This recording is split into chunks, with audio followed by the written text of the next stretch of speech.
Audio Jungle. Audio Jungle. Assalamualaikum warahmatullahi wabarakatuh. Hai sahabat BNNP Aceh. Senang sekali kali ini kita bertemu lagi di ruang podcast ini. Pastinya bersama saya Cut Ayunda. Seperti biasa juga sahabat BNNP Aceh, kita selalu mendatangkan narasumber. Dan kali ini sudah ada bersama kita, yaitu dengan Bapak Syahrul Maulidi SE MSI. Kita sapa langsung. Assalamualaikum Bapak. Waalaikumsalam warahmatullahi wabarakatuh. Oke, Ayunda panggilnya Bapak atau gimana nih? Panggil aja Cutbang gitu. Cutbang. Iya. Oke, Cutbang Syahrul Maulidi SE MSI. Biar kelihatan lebih muda ya, Bang ya. Gitu. Oke. Nah, jadi di sini sahabat BNNP Aceh, narasumber kita kali ini adalah selaku Ketua IKAN atau Inspirasi Keluarga Anti Narkoba. Benar ya, Bang ya? Iya. Oke, mungkin sebelum kita ngobrol lebih jauh lagi, lebih dalam tentang ikan ini sendiri, mungkin sahabat BNNP Aceh mau tahu keseharian atau kegiatan Abang selama ini gimana? Baik, terima kasih Ayunda. Saya sehari-harinya sebagai dosen ya. Dosen di Universitas Muhammadiyah di Prodi Manajemen Fakultas Ekonomi. Oke. Kemudian selain sebagai dosen, saya juga ada mengelola beberapa organisasi seperti Daya Pengajian, nah itu namanya Daya Darul Ansar gitu ya, berupa yayasan gitu. Dan juga lebih banyak waktu juga untuk saya juga pelaku usaha gitu ya, usaha produksi madu. Produksi madu hutan gitu. Oke. Tapi Bang, untuk menjadi dosen udah lama ya?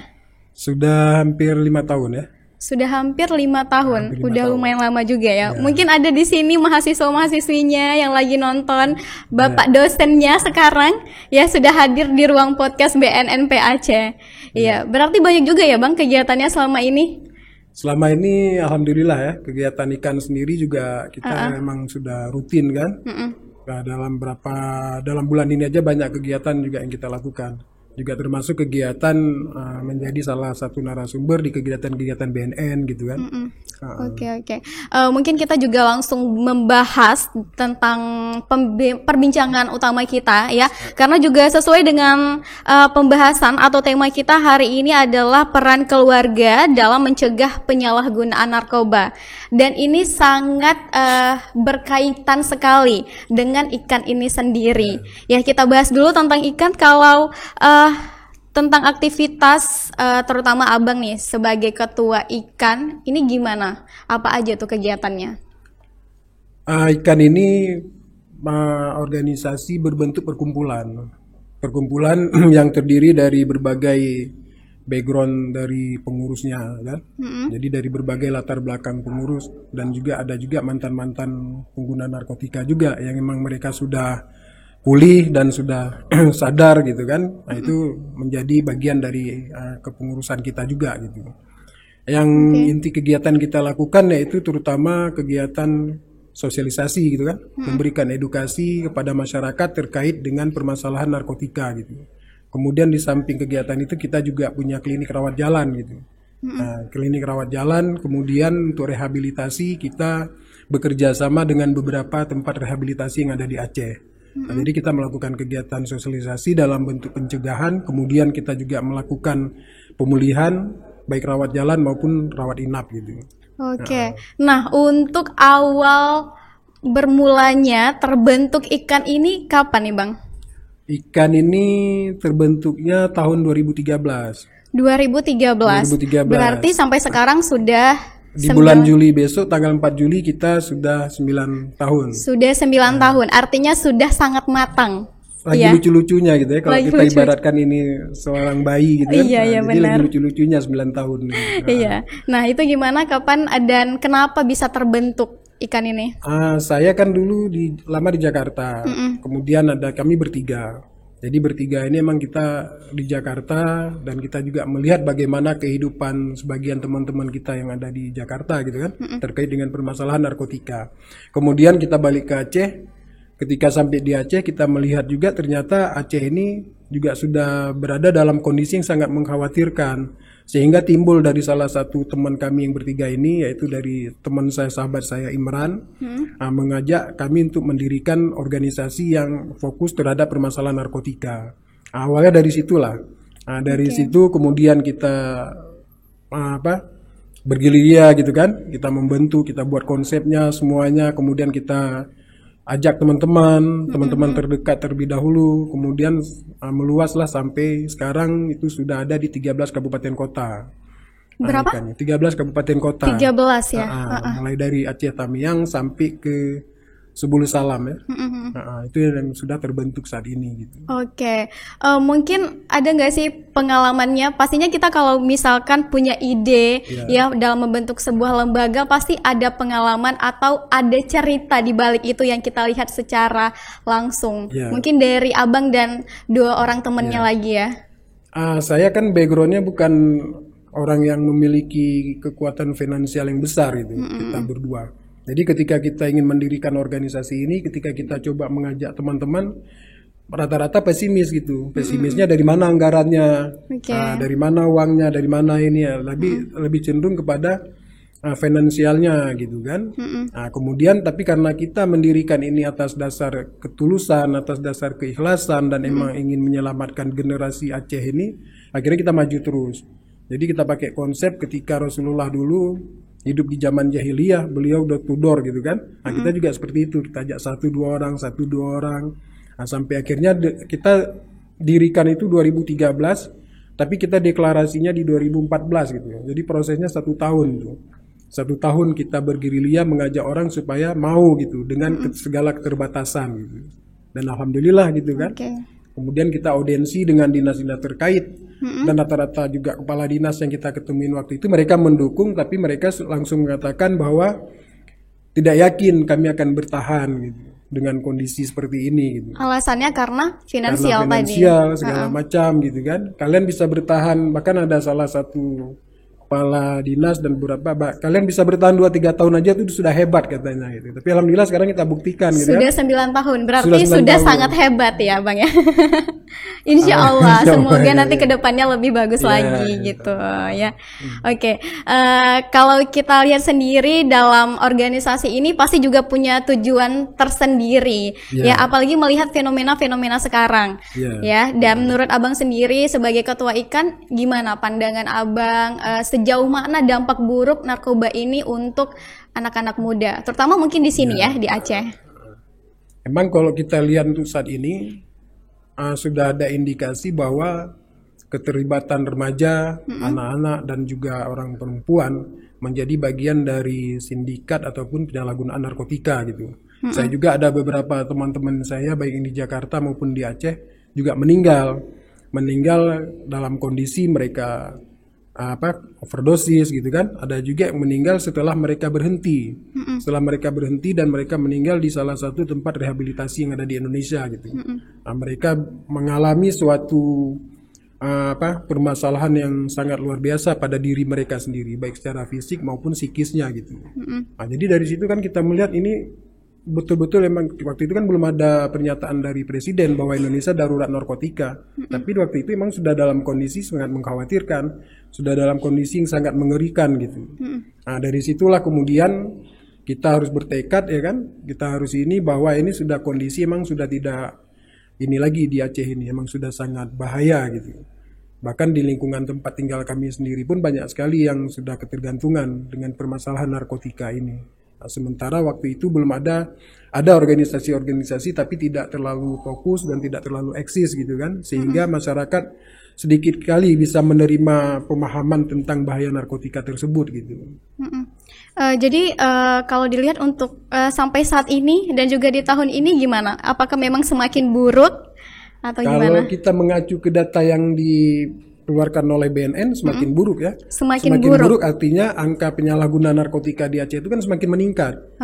Dari 79.000 sekarang menjadi 82.000 di Aceh. Itu yang dikeluarkan oleh BNN sendiri gitu kan. Kemudian juga peringkat secara nasional Aceh dari dulu sekitar urutan ke-12 sekarang berada di peringkat ke-6. Di peringkat ke-6. Secara nasional, klasmen sementara gitu kan. Oke. Klasmen sementara Aceh berada di peringkat ke-6 gitu. Ha-ha. Nah, makanya kenapa saya katakan semakin buruk gitu. Semakin buruk gitu. Kemudian tahun 2021, Kapolda juga mengeluarkan rilis. Di situ kita agak sedikit bahagia karena kasus yang ditangani oleh Polda sendiri menurun walaupun tidak signifikan. Tapi ada hal yang mengkhawatirkan bahwa jumlah narkotika yang masuk ke Aceh itu semakin meningkat gitu. Oke. Kasus yang ditangani semakin menurun tapi jumlah narkotika yang masuk ke Aceh itu semakin meningkat. Nah, ini kan berarti masih ada PR besar juga bagi kita semua gitu kan. Oke.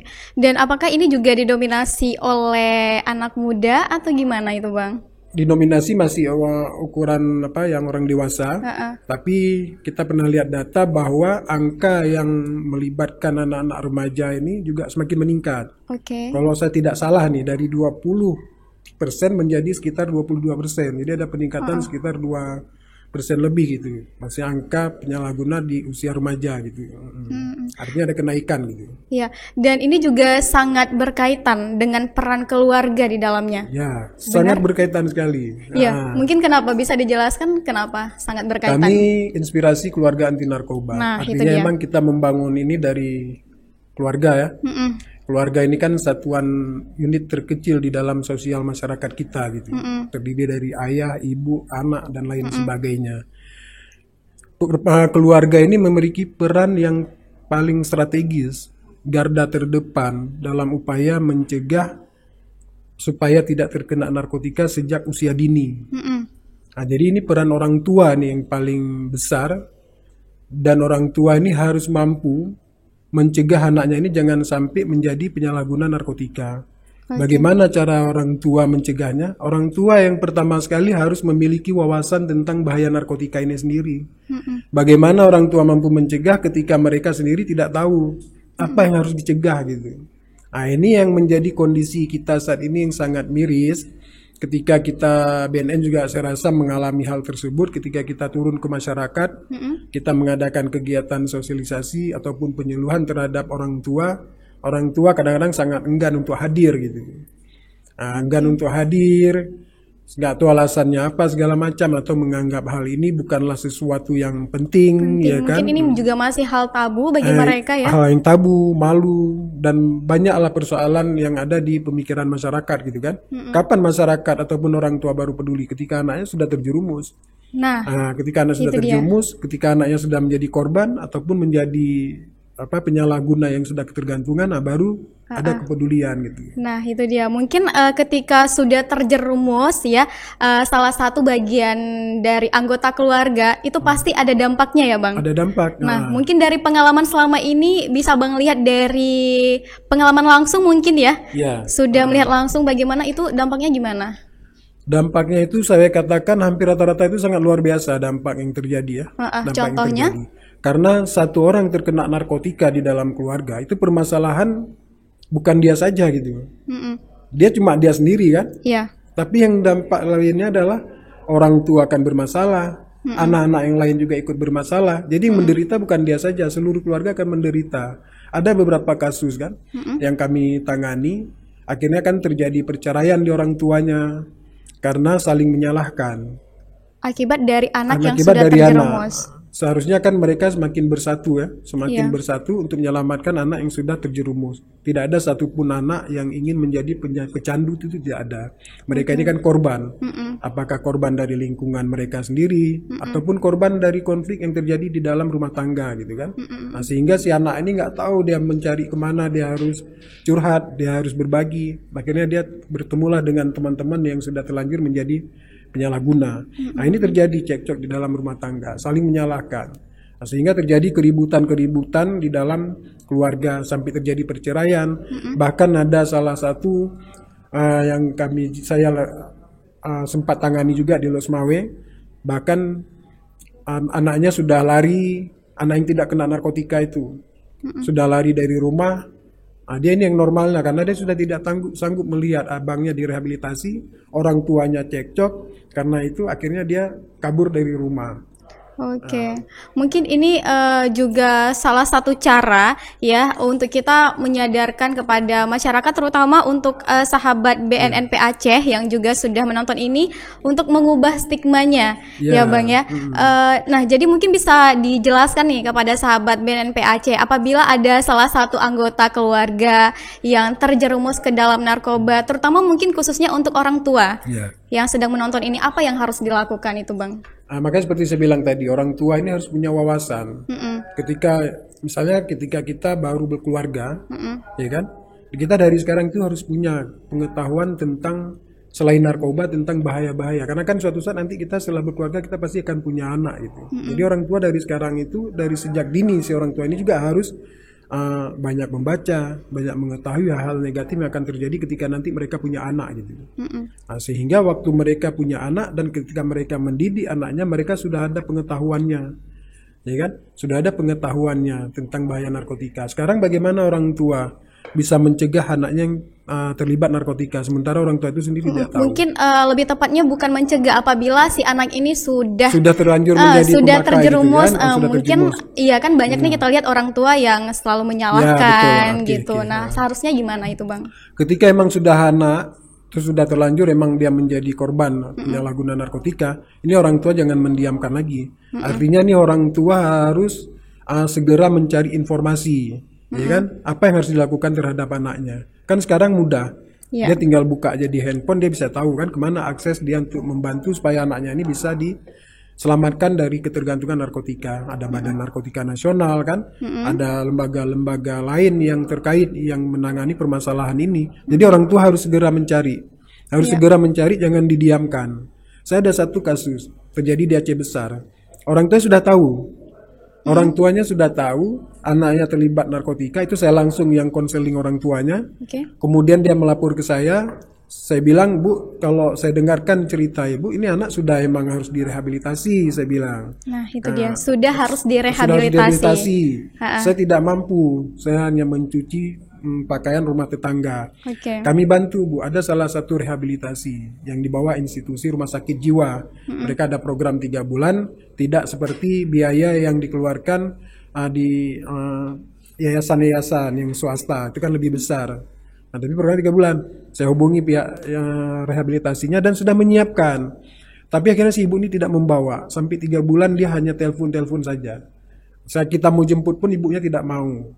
Alasannya itu kenapa kira-kira? Alasannya anaknya tidak di rumah, ya kan, segala macam gitu. Kita sudah sempat mau datang, di tengah jalan ditelepon anaknya udah pergi gitu. Nah, akhirnya apa yang terjadi sama anaknya? Tertangkap. Nah, tertangkap jam 2 malam dia telepon saya, ibu itu sambil menangis, dia bilang anaknya sudah tertangkap Pak, tolong dibantu. Saya hubungi teman-teman rehabilitasi, akhirnya coba didatangin ke penyidik segala macam, ternyata nggak bisa. Karena anaknya ini bukan hanya sekedar korban, tapi dia sudah terlibat di dalam pengedar. Selain ada barang bukti dan juga ada transaksi yang dilakukan sama 6 orang yang tertangkap ketika itu. Salah satu anak ibu itu. Sehingga tidak bisa kita untuk intervensi, untuk bantu untuk dia kita rehabilitasi. Artinya dia harus menjalankan proses hukum, ya kan. Nanti pengadilan yang akan memutuskan dia ini direhabilitasi atau di penjara. Nah, itu ketika orang tua lengah. Ketika orang tua terlambat, dia sudah tahu anaknya pemakai, tapi dia tidak berusaha untuk menyelamatkan gitu. Sampai sekarang kan menyesal. Anaknya mungkin sudah proses, sudah vonis, ya kan. Nah, itu maksud saya. Segera melapor. Akses sudah ini. BNN juga punya media sosial, ya kan. Lembaga-lembaga yang lain. Saya rasa sangat mudah ketika emang orang tua itu mau. Kalaupun orang tua punya keterbatasan dalam itu, pasti ada punya kakak, punya adik, punya saudara yang lain. Iya benar. Kadang-kadang malu kan, mau menceritakan ke temannya, ke ininya malu. Akhirnya dia sendiri tidak tahu harus melakukan apa gitu. Ya harusnya disitulah butuh dukungan dari keluarga memang ya. Oke, dan kita lihat dari salah satu cerita abang ini ya, ada orang tua yang memang belum sadar ataupun belum menyadari betapa pentingnya rehabilitasi ya, tindakan langsung dari rehabilitasi. Apakah ini juga seperti ini terlihat dari masyarakat-masyarakat yang lain, terutama di Aceh, Bang? Apakah memang masih belum sampai informasinya ke mereka atau gimana? Emang mungkin sebagian besar ada juga yang belum ya, belum menerima informasi secara detail. Jadi masyarakat ketika kita sampaikan tentang rehabilitasi, sebagian besar masih menganggap rehabilitasi itu sama seperti di penjara. Itu pertanyaan yang timbul di masyarakat ketika kita sosialisasi, ya kan? Mereka menganggap nanti di rehabilitasi itu dipukul, kemudian disiksa segala macam. Jadi masih ada pemikiran-pemikiran yang seperti itu. Nah, itu juga ini juga mungkin menjadi PR buat kita semua, buat BNN juga, buat kami juga dan seluruh stakeholder. Artinya emang kita harus gencar turun ke masyarakat, memberikan edukasi sedetil mungkin, sedetil mungkin ke masyarakat. Cuma uniknya juga kadang-kadang di Aceh ini kan kita undang Geci, ya kan? Pak Geci pun saya lihat sendiri misalnya yang saya kenal misalkan, hadir dia. Waktu itu saya juga hadir misalnya. Ketika di kampung kita tanya ada nggak disampaikan lagi oleh perwakilan kampung, apa yang sudah didapat yang materi yang didapatkan dari BNN misalnya kan, tidak disampaikan lagi gitu. Akhirnya informasi yang didapat di kegiatan-kegiatan BNN ataupun yang lainnya tidak tersampaikan lagi ke masyarakat luas, hanya untuk diri dia sendiri, dia tidak sampaikan lagi ke yang lain. Nah, ini yang disayangkan. BNN kami kan tidak mampu juga menjangkau sampai seluruh masyarakat gitu kan. Jadi diundang misalnya dipanggil tokoh-tokoh segala macam. Nah, ini tidak tersampaikan. Jadi hanya sebatas itu. Nah, ini yang menjadi juga kendala gitu kan. Dan juga itu betapa pentingnya kesadaran dari setiap pelaku-pelaku dalam masyarakat ya. Betul. Oke, mungkin bisa Abang di sini sampaikan secara langsung ya bagi pelaku-pelaku masyarakat mungkin yang memang sangat membantu ya, terutama untuk public figure di dalam masyarakat itu gimana? Itulah saya berharap sekali kepada seluruh masyarakat, terutama tokoh-tokoh masyarakat ya kan, kemudian masyarakat yang memang memiliki kapasitas gitu. Nah, ketika ada permasalahan narkotika di lingkungannya, saya rasa jangan didiamkan. Begitu juga ketika para tokoh ini ada informasi terkait dengan bagaimana penanganan permasalahan narkotika ini, juga harus disampaikan kepada masyarakat gitu. Apakah nanti melalui media pertemuan masyarakat ya kan, arisan, kegiatan-kegiatan PKK masyarakat gitu, ini kan langsung bersentuhan. Nah, maksudnya masyarakat jangan diam. Nanti masyarakat akhirnya menyalahkan BNN, menyalahkan lembaga-lembaga terkait lainnya. Apa ada BNN, apa ada ikan, narkoba semakin tinggi, narkoba semakin meningkat gitu kan. Tapi ketika kita tanyakan kembali apa yang sudah masyarakat lakukan gitu kan, ini kan nggak ada juga gitu. Ya mungkin itu juga adalah salah satu tantangan betul. Dari Abang dan juga dari organisasi yang sudah Abang lakukan selama ini dalam mensosialisasikan kepada masyarakat. Nah, selain itu gimana Bang? Ada nggak tantangan yang lainnya? Tantangan yang lainnya, terutama buat teman-teman yang memang sudah terlanjur menjadi penyalahguna, ya kan? Kadang-kadang di rehabilitasi pun mereka masih berupaya untuk kabur, mereka jebol atap segala macam, gitu kan? Ini mereka sendiri yang sudah kita bantu untuk direhabilitasi supaya mereka bisa keluar dari permasalahan tersebut, tapi mereka sendiri tidak berkomitmen dengan dirinya sendiri. Nah, ini juga menjadi persoalan juga. Artinya di sini juga harus ada peran keluarga. Peran keluarga ketika anak sudah direhabilitasi. Orang tua ini juga harus punya kepedulian. Datanglah ke tempat rehabilitasi. Nanti di rehabilitasi itu juga ada program-program Penkes gitu misalnya, pendidikan kesehatan terhadap orang tua. Bagaimana nanti orang tua melakukan penanganan ketika anak ini sudah keluar gitu. Jangan sampai mereka ini relapse lagi. Kadang-kadang laporan dari teman-teman rehabilitasi sampai 3 kali harus direhabilitasi, ya kan? Sampai 3 kali. Kemudian tantangan yang lain tentu masalah anggaran ya. Masalah anggaran, kami ini berbasis masyarakat, tidak ada plot anggaran sama sekali misalnya dari pemerintah, kita swadaya sendiri, itu tantangan yang sangat besar untuk saat ini. Ketika artinya kita mengalami keterbatasan yang sangat luar biasa ketika kita mau turun ke masyarakat gitu. Bahkan pernah 1 kali juga kita turun, kita bawa sendiri, kita patungan, bawa sendiri snack segala macam. Kalau nggak masyarakat nggak mau hadir kadang-kadang gitu. Nah, kita koordinasi dengan Pak Geci, kami nggak ada anggaran, tapi kita harus sampaikan ini. Nah, akhirnya kita berswadaya juga sendiri. Nah, ini kan kembalinya ke pemerintah kan, harus ada dukungan yang konkret dari pemerintah. Nah, mungkin kira-kira kenapa sampai saat sekarang itu belum ada dukungan dari pemerintah? Apakah ada pemikiran-pemikiran yang gimana gitu, Bang? Kalau kita misalnya audiensi ke pemerintah, dukung gitu kan, secara lisan gitu kan. Tapi kan dalam hal lain ada, bukan nggak ada juga, ada juga, tapi masih tidak sebanding dengan kondisi kita sekarang menyatakan darurat narkotika gitu. Nah, kita tidak mungkiri maksudnya ada, tapi tidak sebanding gitu. Terutama ke Aceh ini. Aceh ini kan jumlah penyalahguna sudah 82.000 lebih. ya kan? Sementara yang pengguna ini rata-rata juga taraf ekonominya agak ya, sebagian besar juga agak-agak masyarakat yang menengah ke bawah gitu. Artinya tidak mampu ketika emang dia ingin direhabilitasi, ya kan? Nah, di sini seharusnya pemerintah harus turun tangan menyelesaikan permasalahan ini. BNN kan sudah mengeluarkan kan? Nih loh, korban narkotika di Aceh sudah yang terpapar sudah 82.000. Nah, ini pemerintah Aceh seharusnya menangkap ini gitu. Bagaimana kita menyelamatkan yang 82.000 ini? Karena juga penyalahgunaan narkoba ini si pelaku adalah korban. Ya Bang, juga harus dibantu. Nah, mungkin juga masyarakat di sini banyak yang berpikir berbeda. Mungkin mereka bukan korban dan seperti yang Ayunda lihat kayaknya banyak masyarakat yang selalu berpikir negatif dan tidak ingin membantu. Betul. Ya, mungkin itu bisa dijelaskan sedikit seharusnya itu gimana itu, Bang? Ya, itu memang menjadi dilema juga. Artinya ada juga pemuka-pemuka agama juga berpikir seperti itu. Nggak perlu dibantu. Itu mereka penyakit yang dicari sendiri. Apalagi ini kan berhubungan dengan sedikit-sedikit kejahatan ya kan, dianggap narkotika ini. Nah, makanya sebagian pemikiran pemangku jabatan ataupun sebagian masyarakat kita juga berpikir nggak perlu dibantu. Beda ketika kita buka yayasan tentang tahfiz Quran, misalnya ini bahkan banyak orang mewakafkan harta segala macam. Tapi kalau di sini nih sulit kayaknya. Iya, itu juga yang harus diubah ya. Oke, itu dia ya sahabat BNN PAC. Mungkin untuk yang terakhir ya, pesan dari Abang sendiri selaku Ketua IKAN, terutama untuk masyarakat Aceh ini terkait dengan penyalahgunaan narkoba. Silakan Bang.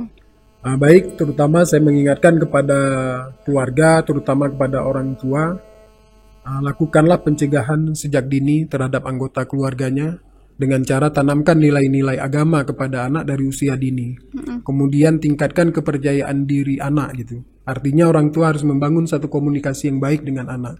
Jangan sampai nanti ketika anak ada permasalahan, bukan permasalahan narkotika, permasalahan lain yang dihadapi di dalam rumah, di dalam keluarga ataupun dalam diri dia tidak tahu harus sharing dengan siapa. Akhirnya dia mencari di luar gitu kan, dengan siapa dia curhat gitu, dia sharing. Syukur dia dapat teman yang benar. Kalau dia dapat teman yang tidak benar, ini yang menjadi permasalahan gitu. Kemudian juga saran saya kepada seluruh masyarakat Aceh, mari sama-sama kita bersatu, kita bergandengan tangan, kita tingkatkan kepedulian kita terhadap permasalahan narkotika ini. Karena ini bukan PR BNN saja, bukan pemerintah saja, apalagi IKAN, tapi ini adalah menjadi tugas kita semua, menjadi tanggung jawab moral kita semua. Jangan sampai nanti kita meninggalkan generasi-generasi yang lemah, generasi-generasi yang sudah terlanjur menjadi penyalahguna narkotika gitu. Oke, itu dia ya sahabat BNN PAC yang sedang menonton ini. Barusan adalah pesan dari Abang Syahrul Maulidi SAMSI selaku Ketua IKAN, yaitu inspirasi keluarga anti narkoba. Terkhusus buat kalian sebagai orang tua ya Bang, harus memang benar-benar menangkap pesan dari Abang barusan ya. Dan terima kasih untuk satu pesan lagi boleh? Ya, boleh silakan. Selamat hari ulang tahun BNN yang ke-20. Ya, itu dia. 20 tahun mengabdi menuju Indonesia bersih dari narkoba. War on drug. Oke, itu dia yang paling penting ya. Selamat ulang tahun untuk BNN. Oke, terima kasih Bang sudah berhadir di ruang podcast kita kali ini ya. Semoga kita bisa berjumpa lagi di lain kesempatan nanti ya, tentunya membahas perbincangan-perbincangan selanjutnya. Dan terima kasih juga buat kamu sahabat BNN Aceh yang sedang menonton ini. Maafkan jika kali ini ada kesalahan atau kekurangan. Semoga perbincangan kita kali ini sangat bermanfaat untuk kamu. Baiklah, saya selaku host Cut Ayunda undur diri. Wassalamualaikum warahmatullahi wabarakatuh. Sampai jumpa. Waalaikumsalam warahmatullahi wabarakatuh.